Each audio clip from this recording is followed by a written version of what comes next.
Good morning, hey weirdo. Today's film has a mix of action and comedy. It tells the story of a tragedy that befalls the world when there is a scarcity of water, and people fight and kill each other over a little bit of it. Many have died, and only a few children are left. The film is written and directed by Francois Simard, Anouk Wissel, and Johan Carl Wissel. It stars Monroe Chambers, Lawrence LaBeouf, Michael Ironside, Edwin Wright, Aaron Jeffrey, and Romano Orzari. The film begins with a young boy named the Kid, who has a self-drawn map of the places he has visited in search of food, water, or any tools that can help him on his journey. He rides his bicycle until he reaches an underground hideout where he lives. His hideout is filled with various tools, scrap metal, and small cassette players. There's a poster of a superhero in his room, indicating that the Kid aspires to be a superhero himself one day. He leaves his hideout, gets on his bike, and goes to a place like a market where people exchange things for food and water. The Kid gets water and a magazine featuring his favorite superhero, whom he wants to emulate. In that place, there are other people who play a game of wrestling for money, food, or water. One person usually wins and beats the others, but the strongest among them almost kills him. Everyone is afraid to interfere or get involved in this fight. In the end, he decides to spare the person's life but warns him not to repeat his mistakes. This man's name is Frederick, the most powerful person in that place whom no one can defeat. Then the Kid, while engrossed in reading the magazine, accidentally bumps into Frederick. Frederick tells him to pay attention and watch where he's going. Another person comes to Frederick and informs him that someone has gone missing. Frederick asks who it is, and the person shocks him by saying that it's his brother. Frederick gets extremely angry and gathers his friends to quickly search for his brother. Later, a one-eyed pirate and his soldiers arrive, holding someone captive and asking him if he wants anything before he dies. They order their soldiers to kill him, and one of the soldiers hits him hard with a big club on his face, killing him.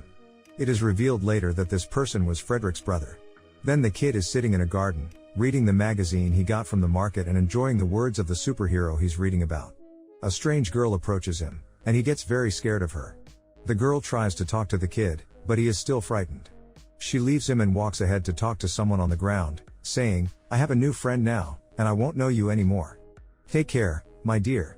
The Kid gets closer to see who she was talking to and finds out that the person she was talking to is a skeleton who has been dead for a long time.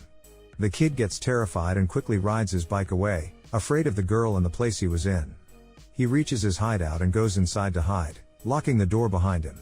Inside his hideout, he feels fear and anxiety, scared to interact with the people outside. The Kid always wears a watch that illuminates blue and makes an alarm sound. The sound annoys him, and he doesn't know how to turn it off. Every time he tries to remove it, he gets an electric shock and falls to the ground. Meanwhile, Frederick and his soldiers are still wandering the streets, searching for his brother.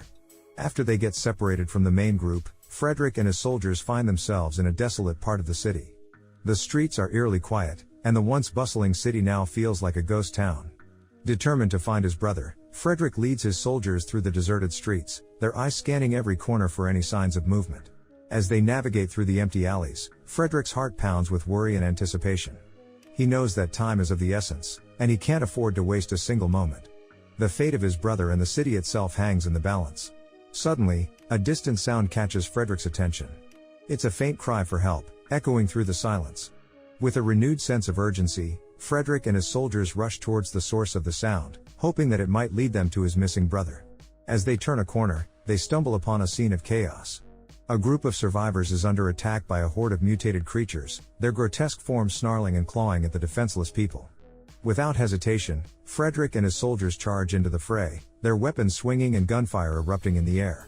The battle is fierce and intense. Frederick fights with unwavering determination, his mind focused solely on finding his brother. With each swing of his sword and each shot fired, he moves closer to his goal. His soldiers fight alongside him, their unity and resilience strengthening their resolve. Amidst the chaos, Frederick catches a glimpse of a familiar face. It's his brother, bloodied and bruised, but alive. Relief floods through Frederick's veins, giving him an extra burst of energy. He fights even harder, pushing back the creatures with a newfound ferocity. Finally, Frederick and his soldiers manage to repel the creatures, forcing them to retreat into the darkness. With the immediate danger subdued, Frederick rushes to his brother's side, embracing him tightly. The brothers share a moment of relief and gratitude, thankful that they have found each other in this nightmare. But their journey is far from over. The city still lies in ruins, and the threat of the mutated creatures looms large. Frederick and his soldiers know that they must regroup, gather resources, and devise a plan to reclaim their once vibrant city.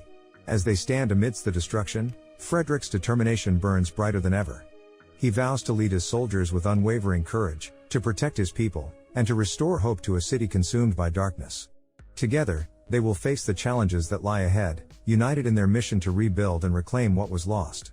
And so, Frederick and his soldiers march forward, ready to face whatever awaits them, knowing that their bond and resilience will guide them through the darkest of times. The journey ahead will be arduous, but they are not alone. With hope in their hearts and the strength of their unity, they will carve a path towards a brighter future, one step at a time. And he searches for her and finds a place where villains gather, and there the pirate man is their leader. He forms a team consisting of 3, including Apple, Frederick, and another person, and they confront people much stronger than them. Zaid is concerned about Apple and seems to have feelings for her. He asks the pirate to exchange places with Apple and fight him instead. However, the pirate refuses to agree, but Zaid decides to challenge them himself. In that place, the people who die are taken by the pirate and placed in a device that extracts water from their bodies, which serves as a water source for the pirate.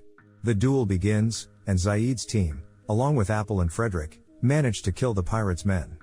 The pirate decides to punish them and kill them, but they manage to escape far away.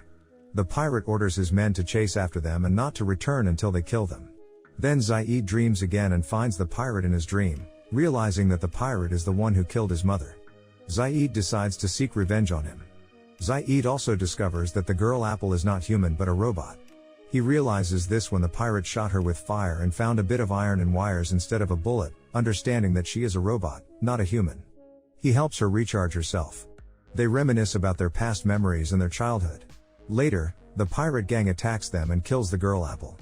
Zaid falls asleep for a while after being tired and upset over Apple's death, then wakes up to find himself riding a wheel behind Frederick. They agree that they must kill the pirate. Suddenly, they come face to face with the pirate and his gang, and at that moment, the pirate realizes that the child is the son of the woman he killed, who is Zaid's mother, and he is shocked to learn this. Then a big fight erupts between them, but before they kill Zaid, the girl Apple comes back and saves him. At that moment, Zaid kills the pirate and his entire gang, putting an end to all their evil deeds. Then Zaid and Apple walk away, bidding farewell to Frederick.